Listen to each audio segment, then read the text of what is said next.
नमस्कार, डेली 24 भारत देख रहे हैं आप। मैं हूं आपके साथ साहिल धूलिया। तो बुलेटिन की शुरुआत करते हैं इस वक्त की बड़ी खबर के साथ। आपको बता दें, दिल्ली दंगों से जुड़ी हुई ये बड़ी खबर 2020 उत्तर पूर्वी दिल्ली में जो दंगे हुए थे उससे जुड़ी हुई ये बड़ी खबर सामने आ रही है। यूएपीए केस में सुप्रीम कोर्ट सुनवाई करने वाला है।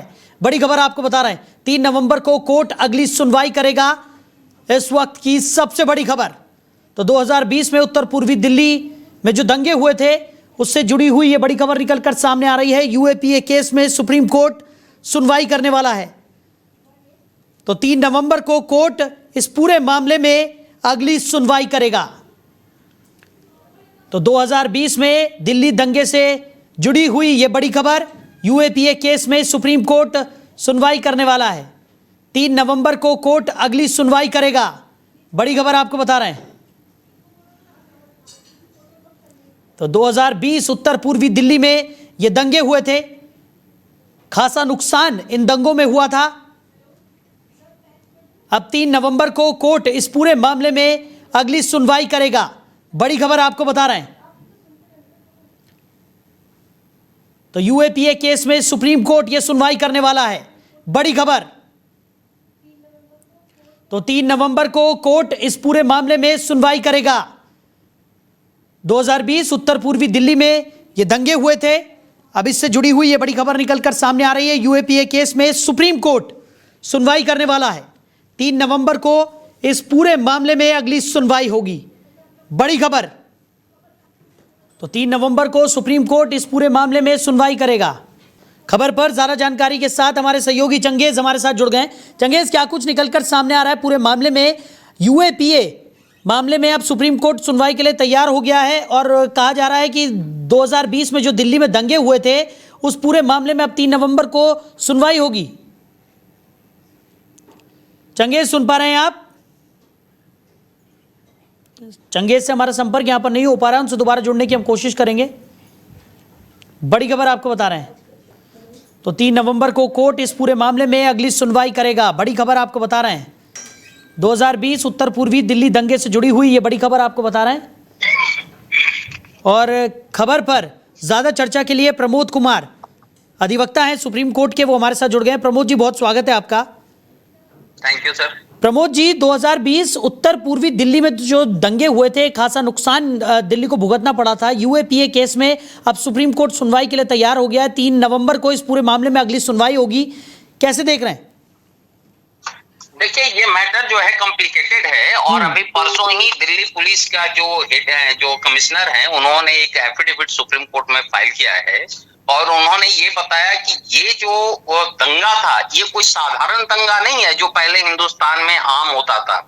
इसमें केवल 80 लोगों को मारा ही नहीं गया है, बल्कि 80 लोगों को मारा गया और पता नहीं कितने लाखों करोड़ों का इसमें जो धन की बर्बादी हुई, जलाया गया था, उसको बर्बाद किया गया था। और इसके साथ साथ इसी के बल पे ये पूरे हिंदुस्तान में जो नेपाल और जो श्रीलंका में जो जेएनजे वाला जो घटना हुआ, तख्ता पलट का है, तख्ता पलट करने की योजना थी। और यही वजह था कि ये उसको जो है आप देखें वो कि जो नेक जो इंडिया का नेक है, जो सर्जिकल इमाम जो है कह रहा था कि मुस्लिम आबादी बहुत ज्यादा है, बांग्लादेश उसके पास में है, 20 किलोमीटर के रेडियस है, वो जो चिकन नेक है हिंदुस्तान का उससे अलग करके उसको बांग्लादेश में मिलाओ। तो ये एक बहुत बड़ी घटना थी, बहुत गंभीर घटना थी। ये समझिए कि हिंदुस्तान का तोड़ने की घटना थी। ये जो अभी तक के जो आतंकवादी भी नहीं किया था उससे भी ज्यादा खतरनाक ये घटनाएं थी और इसकी प्लानिंग बहुत गंभीर थी। और यही चीज को काफी इन्वेस्टिगेशन के बाद दिल्ली पुलिस ने उस चीज को प्रोड्यूस किया सुप्रीम कोर्ट के अंदर में कि ये जो आप समझते हैं कि ये जो नॉर्मल जो आतंकवादियों का घटना होता है उस तरह का ये नहीं है। और यही वजह है कि ये 3 नवंबर के लिए ऑनरेबल सुप्रीम कोर्ट ने इस चीज को, इस केस को बेल के लिए रखा हुआ है। इसको बेल मिला चूंकि सर्जिकल इमाम जो है वो इलेक्शन भी कंटेस्ट करना चाहता था और यही कारण था कि उसने बेल एप्लीकेशन सुप्रीम कोर्ट में लगाया कि हमको बेल मिल जाएगा और उसके बाद चाहे जितना भी हो हम नेता बन जाएंगे। जैसे देखें वो कश्मीर में या और अन्य जगह में जो हुआ है, कश्मीर में एक आतंकवादी था, उसने इलेक्शन कंटेस्ट किया, अभी देखिए लोकसभा में पार्लियामेंट में आया हुआ है। ठीक है, वो जेल में है, जेल से ही आकर करके वो पार्लियामेंट को सेशन को ज्वाइन करता है। लेकिन चूंकि हमारे यहाँ का कानून है कि आप लाख चाहे भी देश तोड़ने का काम कर दीजिए या लाख क्राइम कर लीजिए, लेकिन यदि एक बारी आप जनतंत्र के मेन धारा में आ जाते हैं, आप लोकसभा या विधानसभा में रह जाते हैं, तो फिर उनको एक आम नागरिक से ज्यादा उनको लिबर्टी मिल जाता है, एक आजादी मिल जाती है और बहुत सारी फैसिलिटी मिल जाती है। उसी फैसिलिटी को आप एक पूरी तरह से जो है राजनीतिक रंग में राजनीतिक फायदा लेने की ये कोशिश कर रहा था। क्योंकि इसकी पूरी प्लानिंग ही इस तरह के लोगों का प्लानिंग ही होता है कि हम देश तोड़ने के ही आधार पे हम जो है बहुत बड़े हो जाएं, जबकि ये कुछ भी नहीं होते, उनका आधार है। जबकि कानून ये कहता है और सरकार को ये चाहिए कि ऐसे लोगों का जो नासूर उत्पन्न हो रहा है, जैसे जो सांप जो है जब फन फैला रहा है, उसी समय इसको फन को कुचल देना चाहिए। और निश्चित रूप से इसको माननीय सुप्रीम कोर्ट को भी ये देखना होगा कि ये इस तरह का जो तत्व को यदि दबाया नहीं गया तो ये निश्चित रूप से जो श्रीलंका में या नेपाल में जो घटनाएं हुई थी, और वहां पर देखिएगा कि सुप्रीम कोर्ट को भी नहीं छोड़ा था। आपको याद होगा कि सुप्रीम कोर्ट को जला दिया गया, तो सुप्रीम कोर्ट के जज पे हमला किया गया था।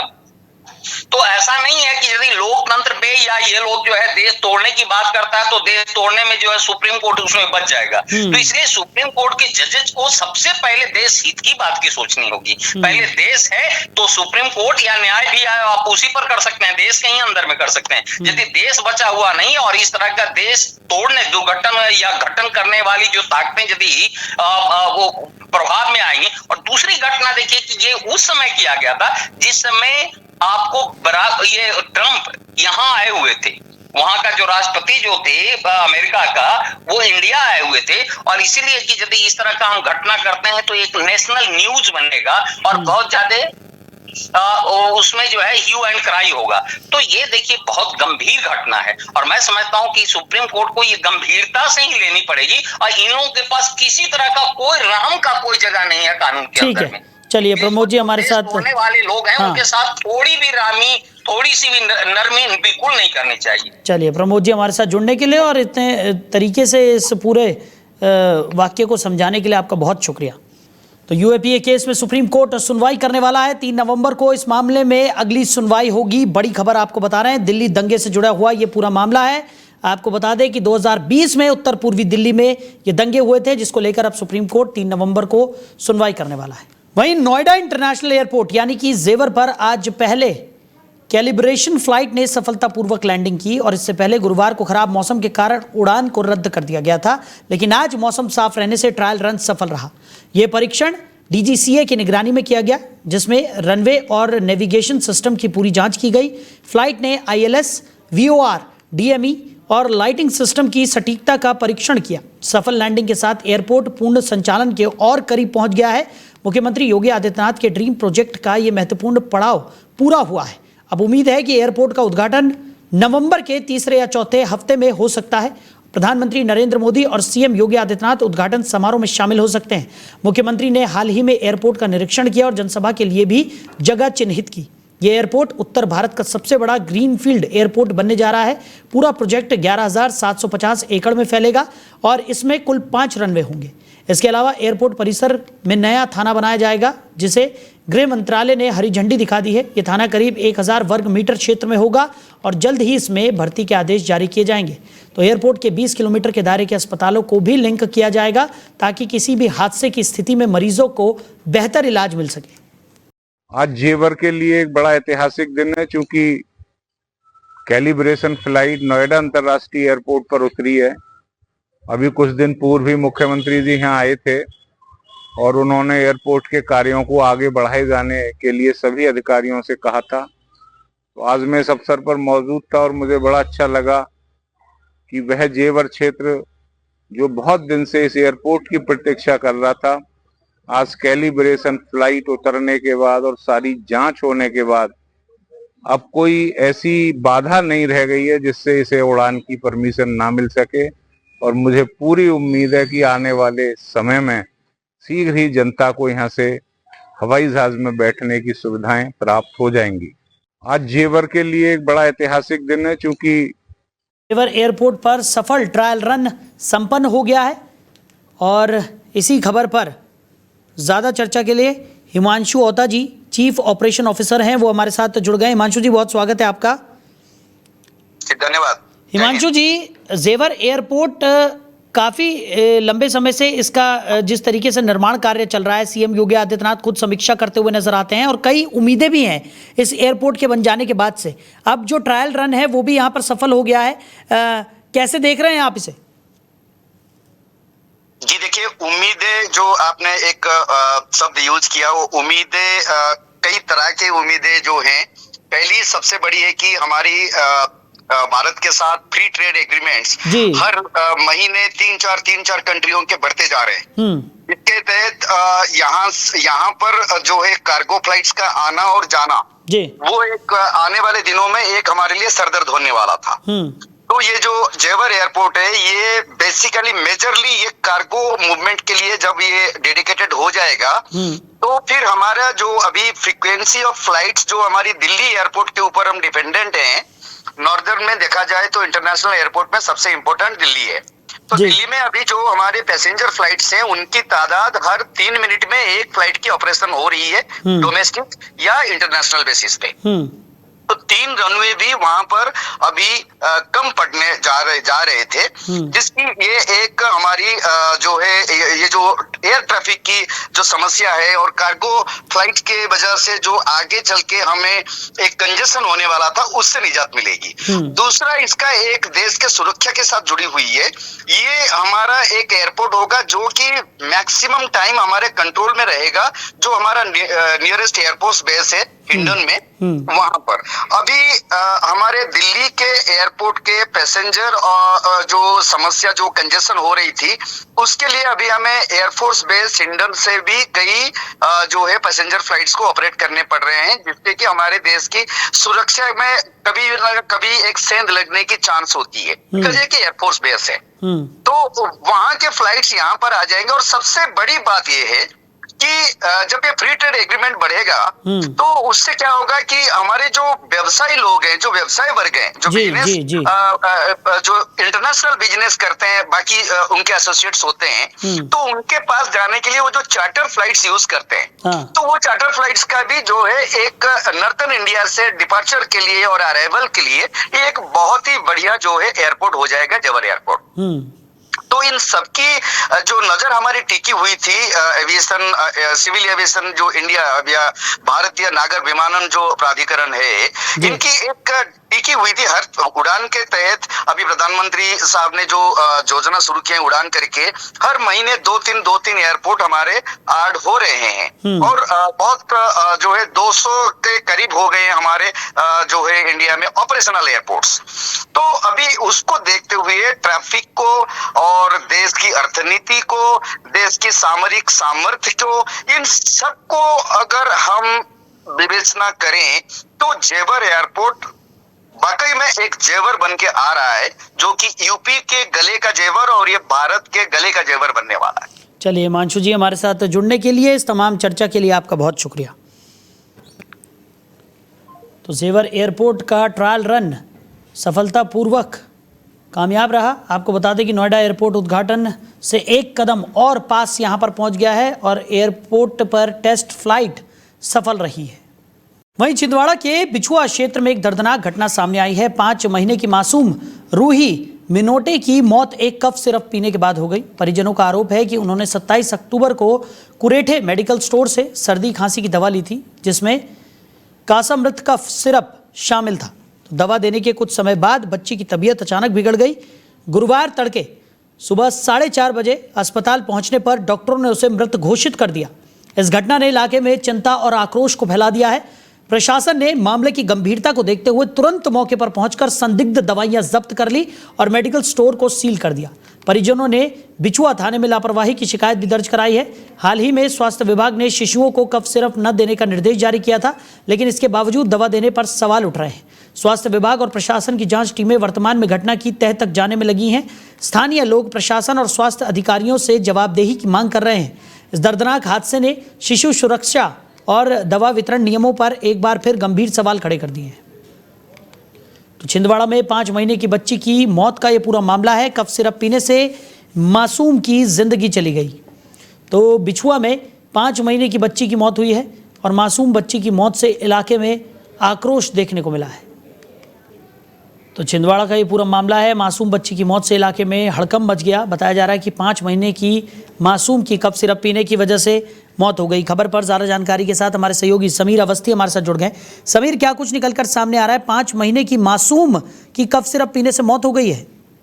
देखिए साहिल जी, बिल्कुल यहाँ एक बेहद जो है छिंदवाड़ा जिले में एक बेहद दुखद घटना, जहाँ पर 5 माह की मासूम रूही मिंटो की मौत एक कप सिरप लेने के बाद हो गई है। परिजनों का कहना है कि उन्होंने 27 अक्टूबर को कुरेट एक नाम का मेडिकल स्टोर है जहाँ कासामृत नाम का एक कप सिरप खरीदी थी। दवा लेने के बाद बच्ची की तबीयत अचानक बिगड़ गई और अस्पताल पहुंचने पर डॉक्टरों ने उसे मृत घोषित कर दिया। प्रशासन मौके पर पहुंचते हैं और संदिग्ध दवाइयों को जब्त करके मेडिकल को फिलहाल सील कर दिया गया है। वहीं परिजनों ने बिछुआ थाने में लापरवाही की शिकायत दर्ज कराई है। स्वास्थ्य विभाग भी पहले ही निर्देश दे चुका था, उसके बावजूद मेडिकल स्टोरों में इस तरीके से बिना जांच के, बिना फार्मासिस्ट के दवाइयां दी जा रही थी। इस पर ध्यान रखते हुए प्रशासन ने तत्काल मेडिकल को सील कर दिया है।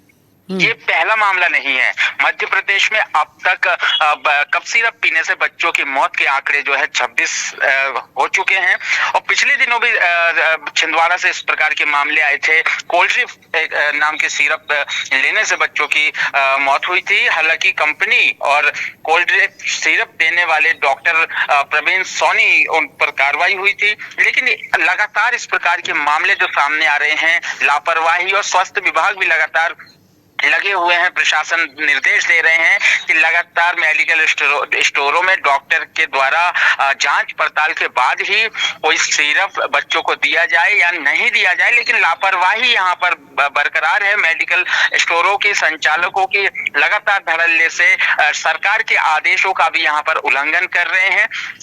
इस मेडिकल को तो सील कर दिया गया, लेकिन मध्य प्रदेश के कई इलाके में अब भी धड़ल्ले से मेडिकल स्टोर संचालित है और ड्रग इंस्पेक्टर की कहीं ना कहीं यहाँ पर लापरवाही देखी जा रही है कि जांच के नाम पर सिर्फ और सिर्फ लिपापोती यहाँ पर करते नजर आ रहे हैं। साहिल जी, चलिए समीर, हमारे साथ जुड़ने के लिए, इस तमाम जानकारी के लिए आपका बहुत शुक्रिया। तो मध्य प्रदेश के छिंदवाड़ा का ये पूरा मामला है जिसमें 5 महीने की बच्ची की मौत होने से हड़कंप मच गया है। बता दें कि कफ सिरप पीने की वजह से इस 5 महीने की मासूम की मौत हो गई।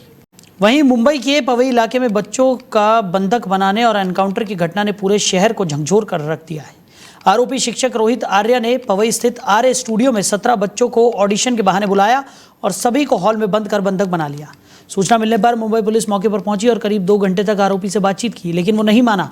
इसके बाद पुलिस ने फायर ब्रिगेड की मदद से अंदर प्रवेश किया। पुलिस को देखते ही रोहित ने एयरगन तानी और फायर किया, जिससे पुलिस को लगा कि उसने असली बंदूक चलाई है। जवाबी कार्रवाई में पुलिस इंस्पेक्टर ने रिवॉल्वर से फायर किया, जो रोहित के सीने में जा लगा। उसे अस्पताल ले जाया गया, जहां डॉक्टरों ने उसे मृत घोषित कर दिया। सभी बच्चों को सुरक्षित बाहर निकाल लिया गया। इस घटना पर कांग्रेस सांसद और मुंबई अध्यक्ष वर्षाताई गायकवाड़ ने सरकार पर गंभीर आरोप लगाए हैं। उन्होंने कहा कि बच्चों का बंधक बनाना और एनकाउंटर में शिक्षक रोहित आर्य की मौत कई सवाल खड़े कर रही है। वर्षा गायकवाड़ का कहना है कि स्कूल स्वच्छ कार्यक्रम के 2 करोड़ रुपए रोहित आर्य को बकाया थे और इसी विवाद के चलते उसने ये कदम उठाया। उन्होंने कहा कि राज्य में कानून व्यवस्था पूरी तरह खत्म हो चुकी है। इस बीच आरोपी रोहित आर्य को पोस्टमार्टम अभी तक उसका रुका हुआ है, अभी तक पोस्टमार्टम नहीं हो पाया है। पुलिस के अनुसार कल से अब तक उसके परिवार का कोई भी सदस्य पुलिस से संपर्क में नहीं आया। पोस्टमार्टम के लिए परिजनों की अनुमति आवश्यक होती है, इसलिए जब तक परिवार सामने नहीं आता प्रक्रिया आगे नहीं बढ़ सकेगी।